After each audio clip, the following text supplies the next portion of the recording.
culture is now worth big bucks in America. And this week's annual ComicCon in San Diego is a great showcase for just how much money is being generated by people who have essentially stepped out of their high school lockers and into the spotlight. Some people are abusing this success. Seth Logan has made a small fortune creating lesser-known comic cons around the country. To some, he is an entrepreneur, allowing adults to act like children. For others, he is corrupting the pure and not at all creepy spirit of dressing up as comic book characters. Well, your average Joe can't afford to go to San Diego, paying money to see the big stars. So I'm doing a bit of charity here. I'm bringing the smaller stars to the smaller cities to at least give a partial experience. Your critics say that you show up at these cities with the comic book nerd equivalent of snake oil to fans who still shell out money. So you're telling me that thriving metropolises like Odessa, Texas, Camden, New Jersey, Destin, Florida aren't worthy of the same entertainment as San Diego? I mean, at $500 a pop, these people are practically robbing me. Oh, well, let's be honest here. I mean, some of the stars you have here, Bryan Cranston's cousin, the guy who did Bilbo's voice in the 1977 animated Hobbit, Guillermo del Toro's rescue dog. I mean, your critics have a fair complaint that you're simply taking money from people who need it and giving them a mediocre product. You know what? I don't have to listen to this. Interview over. But what Mr. Logan did not realize was that we had obtained tickets already to his next signature event, the Buffalo, New York Comic Con. So what brings you here? I'm here to see Chris Hardwick. I love his stuff. Points! So what was the biggest draw for you today? The mountain. Dude is massive and I want to pick with him. Hashtag Skull Crush.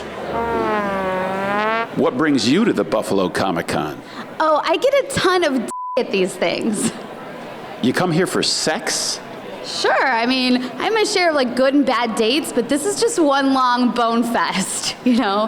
Back in Rochester, I'm just Tammy, the inappropriate 8th grade teacher, but, you know, here I'm Wonder Woman, so. Yeah, I fucked her. As we saw people meet who they thought they were meeting, confusion and anger mounted. You were in Game of Thrones? Yeah, dude.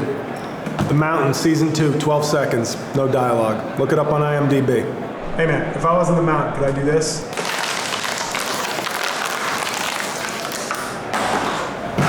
You want a picture or what? I'm crushing your skull! You weren't even in that season.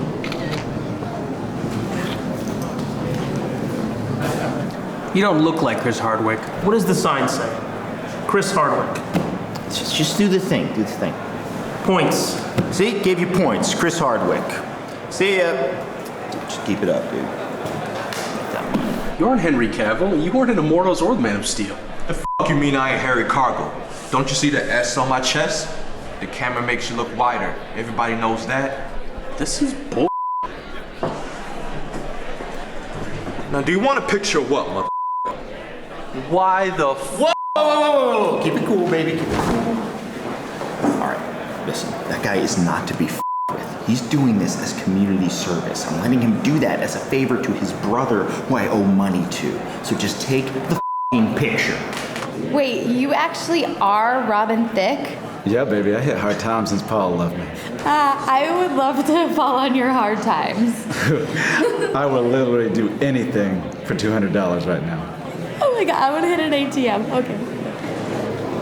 I actually thought the cape was pretty good, but, you know, so I would call the Buffalo Comic-Con just a great success. Good luck making a story out of this. I'll show you the real Man of Steel. More like Comic Cum, right? Shut up, you goofy bitch. Well, it appears the Comic-Con business will continue to grow. But let's face it, whether you're in Buffalo or San Diego, most of these nerds did not go to MIT. They just refused to grow up. I'm Roger Johnson. Get me the fuck out of here.